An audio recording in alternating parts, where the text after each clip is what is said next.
বাসার মধ্যে বসে যে ভয়েস ওভার করব এরকম কোনো অবস্থাই নেই, কারণ এত বেশি মানুষ। আর ভয়েস ওভারটা তো সবার সামনে করতেও একটু আনইজি ফিল হয়। তো তার জন্য একেবারে চোরের মতো আমাদের একটা ফাঁকা ফ্ল্যাটের মধ্যে দাঁড়িয়ে ভয়েস ওভার করছি, যেখানে এখনও পর্যন্ত ভাড়াটি এসে পৌঁছায়নি।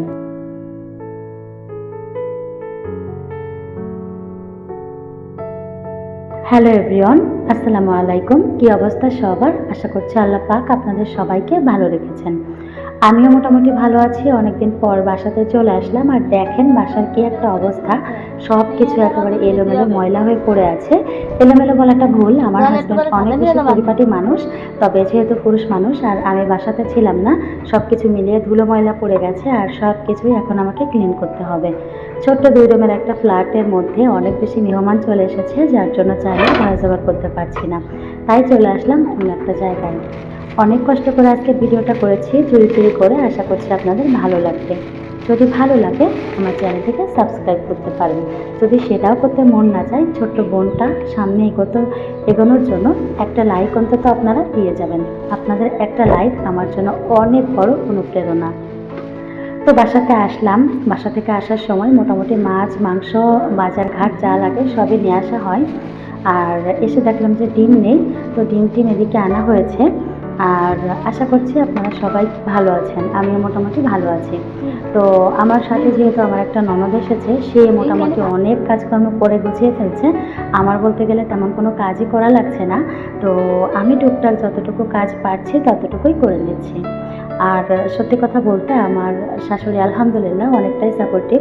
তো সে দেখতেই পারছে যে আমার বাচ্চারা কী পরিমাণে ডিস্টার্ব করছে, যার জন্য সে আমাকে বলছে যে ঠিক আছে, রান্নাবান্না আমি করছি আর ঘরের কাজকর্মও করছে, তোমাকে কোনো কিছুতে হাত দিতে হবে না। এদিকে দেখেন সকালে শোল মাছ বের করা হয়েছিল রান্না করার জন্য। আর রান্নাঘরের অবস্থা দেখতেই পেয়েছেন। বেসিক্যালি আমরা রাতে এসেছি, এসে রাতে আর কোনো কিছুতে হাত দেইনি, ওইভাবেই খাওয়া দাওয়া করে সব কিছু রেখে দিয়েছিলাম। আর এই যে এগুলো কিনে রেখে গিয়েছিলাম আপনারা তো দেখেছিলেন। তো সব কিছু এখন একটু একটু করে সেট করে নিব। আর আপনাদের সাথে আমার এইবারের বেডরুমটা কেমন হলো সেটা অবশ্যই শেয়ার করব।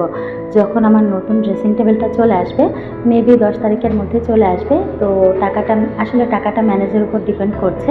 টাকাটা ম্যানেজ হলেই নিয়ে চলে আসতে পারবো, তখন আপনাদের সাথে কিন্তু শেয়ার করব বেডরুমটা কীভাবে সাজালাম আর এত ছোট বেডরুমটা কীভাবে গুছিয়ে রাখি। তো এর মধ্যেই কিন্তু আমার শাশুড়ির তরকারি সবই রান্না করা শেষ। তো ওই যে বললাম চুরি চুরি করে ভিডিও করছি, চাইলেও সব কিছু শেয়ার করতে পারছি না। অনেকগুলো পদ রান্না হয়েছিল, তার মধ্যে থেকে একটা আপনাদের সাথে শেয়ার করে দিলাম। তো ভিডিওটা একেবারে শেষ পর্যায়ে, খুব বেশি কিছু আমি শ্যুট করতে পারিনি। আশা করছি আপনাদের ভালো লেগেছে।